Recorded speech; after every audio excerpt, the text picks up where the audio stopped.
everyone. Thank you for joining. We're just giving it a few more minutes to have more people come in.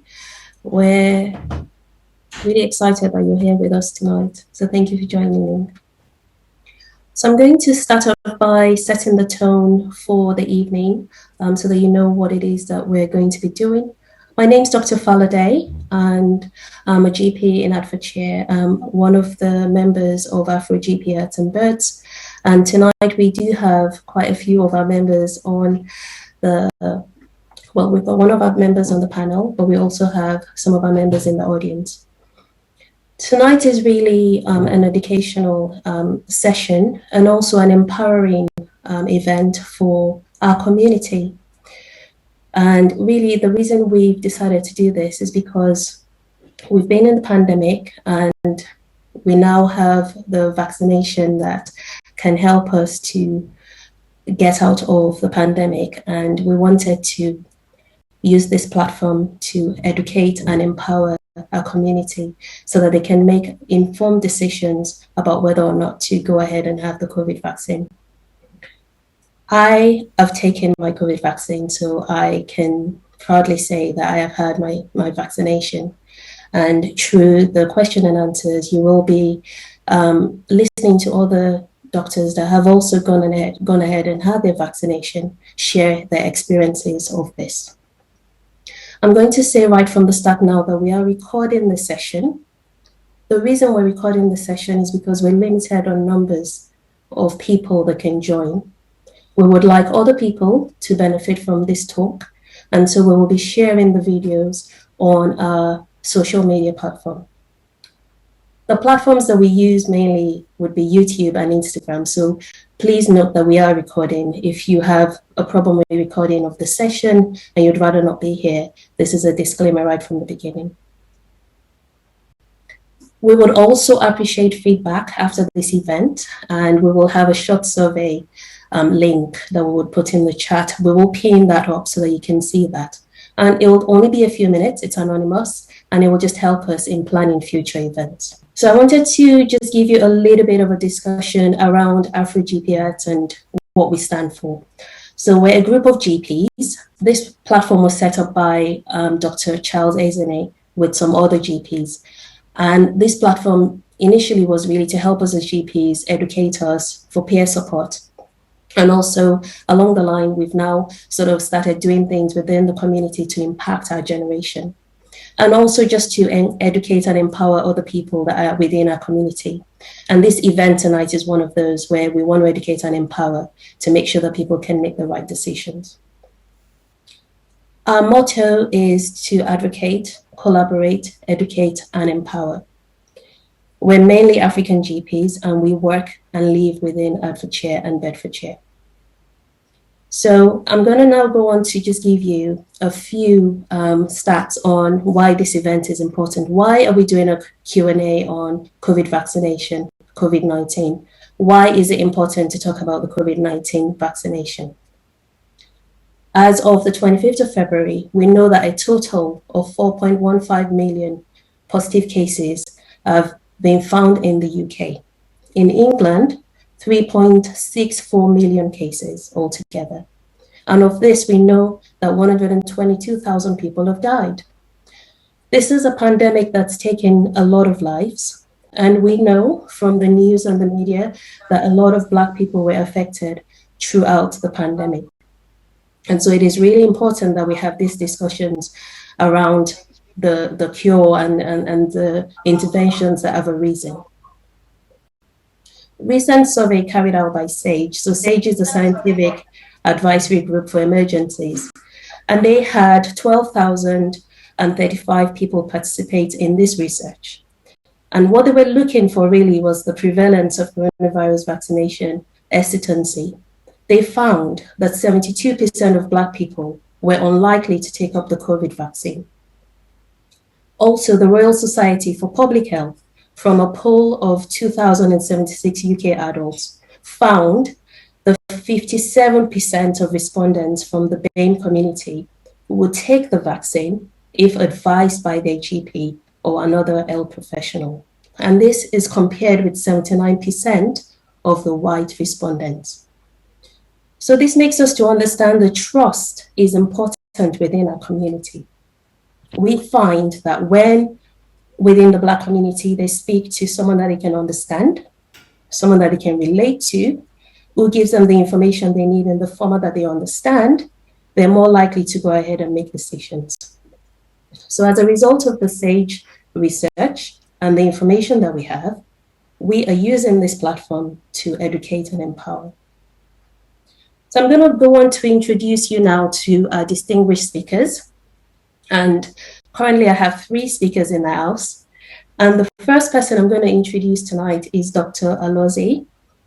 So Dr. Ogechika Alozie is an infectious disease specialist. He's the CEO of Sunset Infectious Disease Care. Until recently, he was the Chief Medical Officer of Del Sol Medical Center. He is the co-chair of El Paso Coronavirus Task Force. He represents El Paso on the coronavirus in the media, including Bloomberg, CNBC, among others. We are honored to have him on our platform tonight. He has volunteered his time, and for this, we are very grateful. He will be answering the questions within the Q&A with us tonight. We also have Professor Jai Simi. He is a consultant in obstetrics and gynecology. He is the Associate Medical Director for Patient Safety at Basildine University Hospital. He is a UK National Health Web and Patient Safety Specialist. He is also the Chief Executive of Trojan Medical Group and is currently leading on healthcare projects in Nigeria and offering telemedicine health services using QuickSpace. His peers would describe him as an asset to the UK NHS service. We also have with us Dr. Oyenkiru. She is a member of the GP Afro Earth and Birds Group. She is a GP partner that works at Vine House Health Center. She has been working in general practice for over 13 years. She is a philanthropist, and she's active within our community promoting health, but more importantly, leading discussions of COVID infection and vaccination. So without further ado, we will start the sessions today. Now, can I just ask the audience, in order for you to help us with the question and answers, can I ask you to please type your questions into the chat box? We already have questions that have been sent out to us through the weeks and through the time that we've sent out the publicity for this event. So we're going to start with those questions, but we would appreciate any other questions that you'd like answered being typed into the chat, and we will pick those up and answer them as the session goes on. If you have any questions at all, no questions too small or too big to ask, please feel free to type them in. We will try our best to answer them. So I'm going to ask the first question this evening to Dr. Alozie. And the question I have for you is, I am hearing people using 3 milligrams ivermectin to avoid getting COVID. Please, can you shed more information on this? Yeah, great question, and thank you for having me here. I think the ivermectin case is a situation of hope that now starts to have some data behind it, right? And so beginning in the early phases of this pandemic, everybody wanted to throw something against the wall and try to make it stick. It was hydroxychloroquine, it was vitamin D, A, C, zinc, magnesium, ivermectin, and it makes sense. Humankind, when faced with things that they can't control, we become afraid, and fear drives a lot of irrational behavior. I think now, as we've started to see, right, a host of various things, we thought convalescent plasma was good. The data is now proving that it potentially could have actually driven some variants and some mutations in the COVID-19 pool. Ivermectin is starting to have some more data. The initial data behind it was, to coin a phrase, trash. Right. And I think I always tell people, be careful about saying something works just because it worked in your 10 patient pharmacy, right? Or your 100 patient clinic. That's not how science works. And hopefully that's not how any of us manage things. I think the guidelines around the FDA think the EU as well is beginning to realize that there may be some data. There are no good randomized controlled trials to date, right? Everything's been a cohort trial. And so that doesn't rise to the level of a lot of the other things that are now taking a standard of care. I mean, the recovery trial has been huge in forwarding the push for data and information in COVID-19. And so ivermectin, would I use it in the United States? I personally wouldn't in any of my infectious disease or hospitalized or ICU patients. But I think that in resource poor LCIT countries, right, it may play a role specifically because there's nothing else. Personally, I wouldn't use it, but in certain resources and certain settings, I think it may play a role. Please, can we have everyone put their mics on mute so that we can have a clear session together? So I'm going to go back to Dr. Oloze, and at the moment we're talking about using ivermectin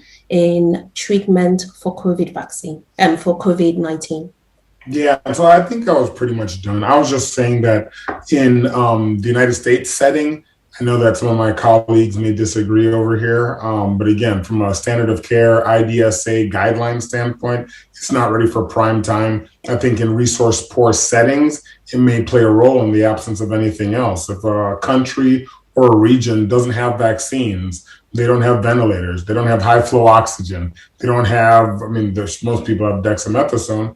Ivermectin may give them that glimmer of hope. Whether it works or not is a different conversation.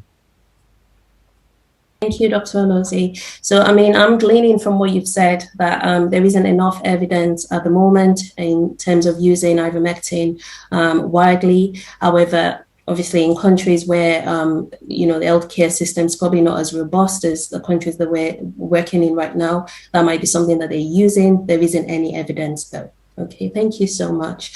I'm going to use this time to just reset the room because I can see that some more people have joined us. So thank you for joining us this evening. My name is Dr. Faladay. This is the Q&A session on COVID-19 vaccine concerns. If you have any questions, please can you type them into the chat? We will pick those questions up and we will be asking it to our panel. We have 3 speakers in the house right now. We've got Dr. Oge Oloze is just been speaking to us. We've got Professor Jayasimi, and we also have Dr. Oyenkiru.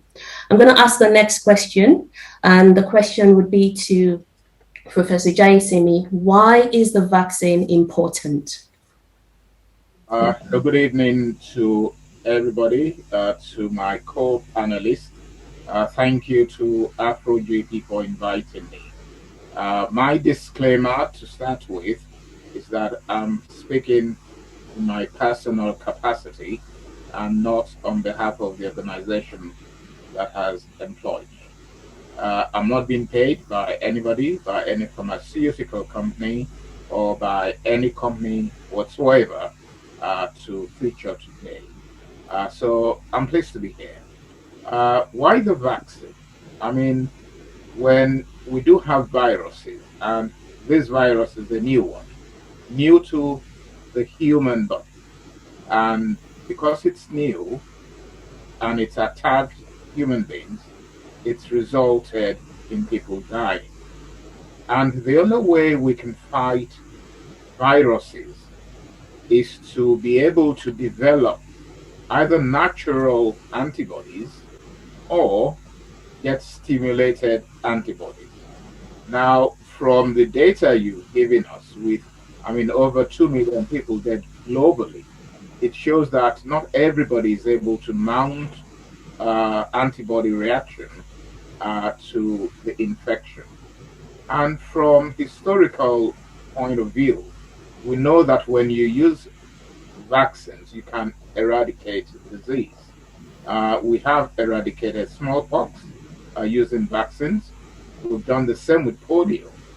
And for COVID-19, the idea is that when you give vaccines to human beings, they recognize it to be foreign to their body and develop antibodies.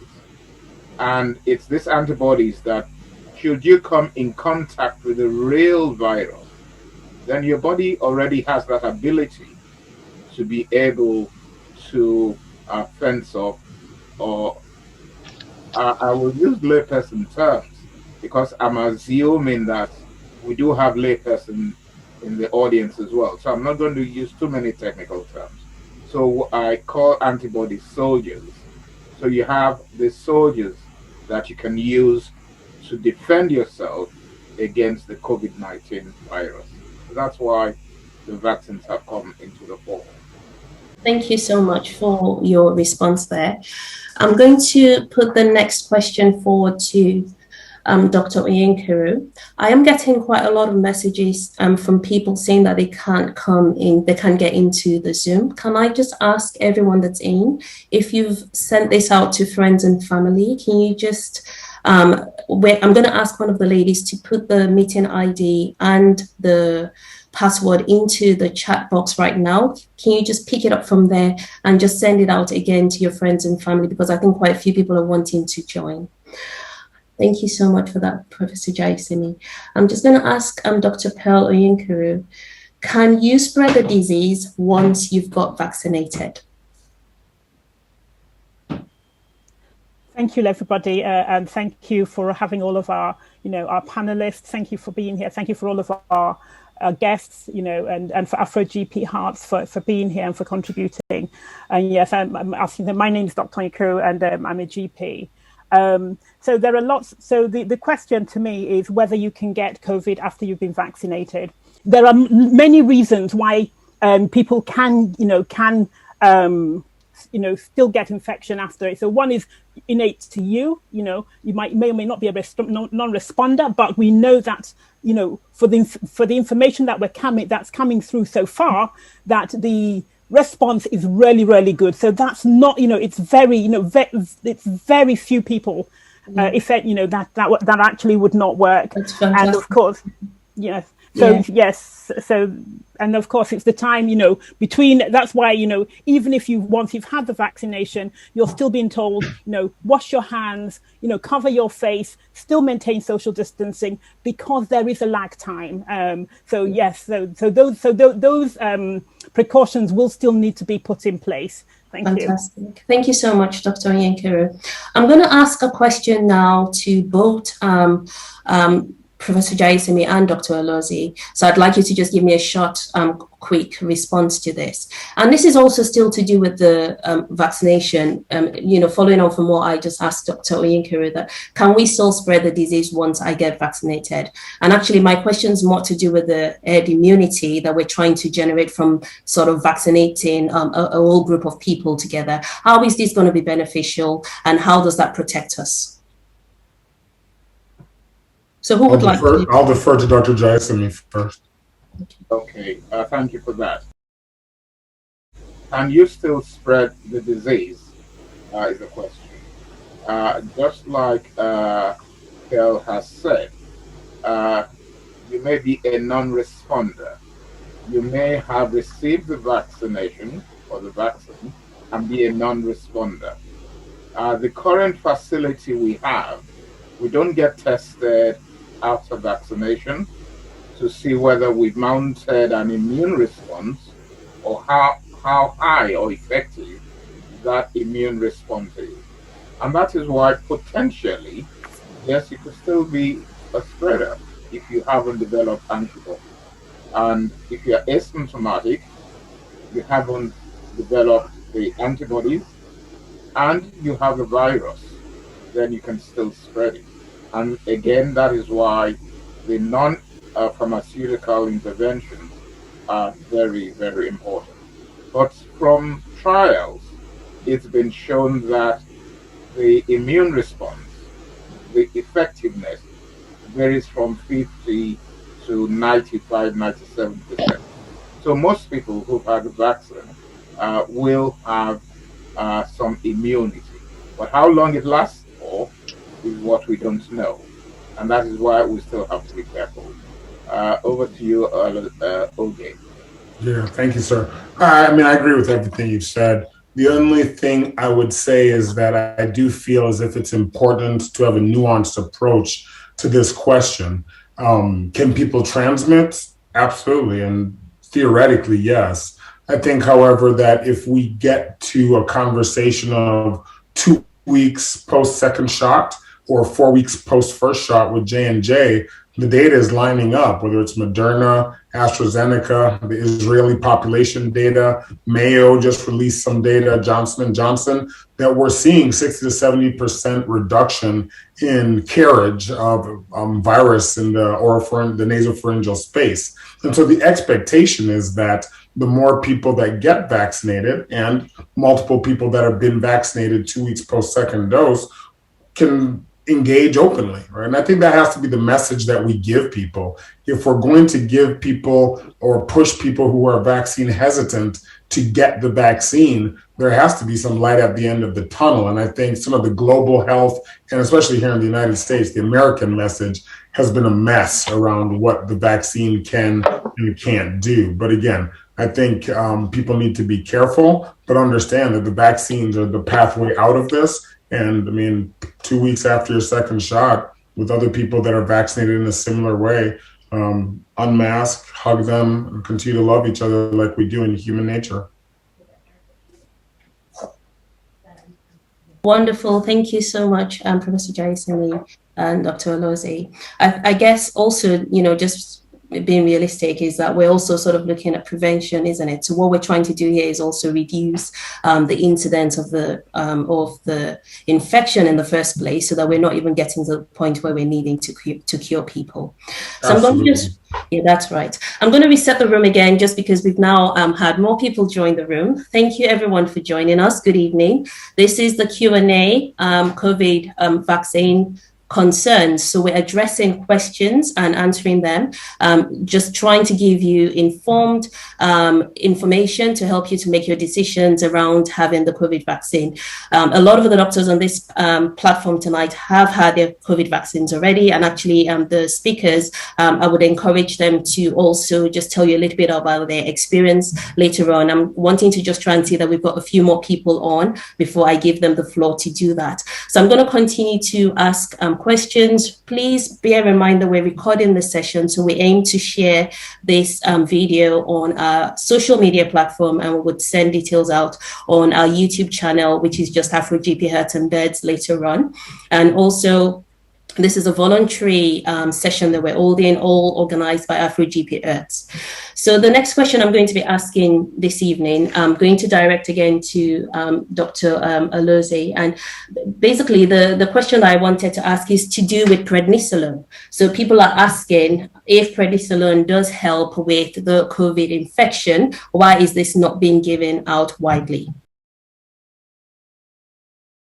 I think, again, the recovery trial was the key randomized controlled trial that showed the efficacy of dexamethasone specifically in use of people with COVID, and actually severe COVID, hospitalized with hypoxemia, right? And so that has become a standard across the globe. Various people have also shown that other steroids seem to work, whether it's prednisolone, some other immune suppressants. There's conversations about IL-6 suppressants, and there's some interesting data that may come online more widely very soon.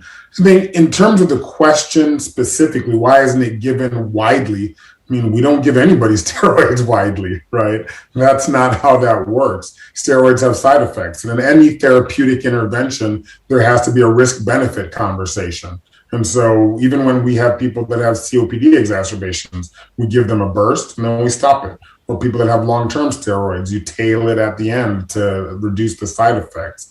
I think it's also important, and again, people sort of forget this, whether in healthcare or not, this is a conversation of risk mitigation. There are no all or nothings here, right? The reality is that a single person going to a grocery store potentially has a 1 in 1,000 chance of getting COVID, irrespective of wearing a mask. When you wear a mask, it improves your probability, 1 in 10,000. If the background rate of transmission in that area is low, positivity rate below 5, it may be 1 in 100,000. And so there are no absolutes, and it's important for people to understand why we wear masks, why we do physically distancing. Now, why do we get vaccines? It's to reduce your risk. There will never be a zero COVID world. This is not a zero end game conversation. It's creating a situation where COVID becomes a simple coronavirus, and we're not afraid of the death and debilitation to people's lives and healthcare that this has done. Once we get enough people vaccinated and you getting COVID turns into a flu or a cold, we're not going to wear masks again. Some people may because they've been conditioned and they're afraid. But again, I don't plan to wear a mask once I get my shot. I haven't had my shot for a host of reasons. But once I know that I get a shot and 100% against hospitalizations or death, I'm ready to live my life. That's an irrational conversation. And so we need to reset the tone of this conversation that the vaccines are science. Science provides us a way out of this conversation. Thank you so much. I'm just going to give you a follow-on question as well. And the reason I'm actually directing this to you is also because you major in infectious diseases. So for patients that might have medication that sort of affects the immune system, so immunosuppressants, of which steroids are, part and parcel of that process. Yep. So if I was on steroids, how would this affect me in terms of my immune system and my immune response to the vaccination? Yeah, absolutely. I think the jury is out on that at the moment, right? But I think it's important to understand that within both the Pfizer and Moderna arms, and I'm not going to get the exact percentage, but I think there was a 1% of people living with HIV in the Moderna arm, and there may have been up to 3% that were either HIV positive or had some other immune suppressive drugs on board at the time of vaccination. And yet the results are the results. Right? We're giving vaccine to people living with HIV. We're giving vaccine to people who are on chronic steroids, Imuran, Humira, whatever it is, chronic immunosuppressions. No evidence at the moment, and some of these people have been involved in antibody trials, that there's a decay based on that. Now, as Dr. Jaisami mentioned, there are going to be non-responders. That's just human nature. Everybody is not going to respond the same. But at this time, there doesn't seem to be any evidence that being on an immunosuppressant will change it. Again, I think it's that conversation of risk mitigation. Even if you don't get 95%, remember the a priori cutoff for both the FDA and the European Union was 50%. We're at 95% for mild symptoms. Again, I think it's important for people to remember these bluff numbers or bottom line up front numbers are mild to moderate symptoms. The numbers we should be looking at are hospitalizations and death. If you get sick for 5 days and you don't die, who cares? Right? If you get a sniffle and you can go to work, again, we need to be frank about this. Who cares? We're not concerned about mild disease. We've had mild disease for the course of humanity in millions of viruses that exist. The problem with COVID-19 has been the death and what it does to the hospitalization in our healthcare system. We reduce that, we get back to normal. Thank you so much, Dr. Oloze. And I agree, the aim here is to reduce the severity of disease so that when people if they do catch the COVID, it would be very mild and would be able to continue life as normal. And I think that's sort of evident in what happens with the flu, where it's almost sort of non-existent now, even though we still do the flu vaccination every year.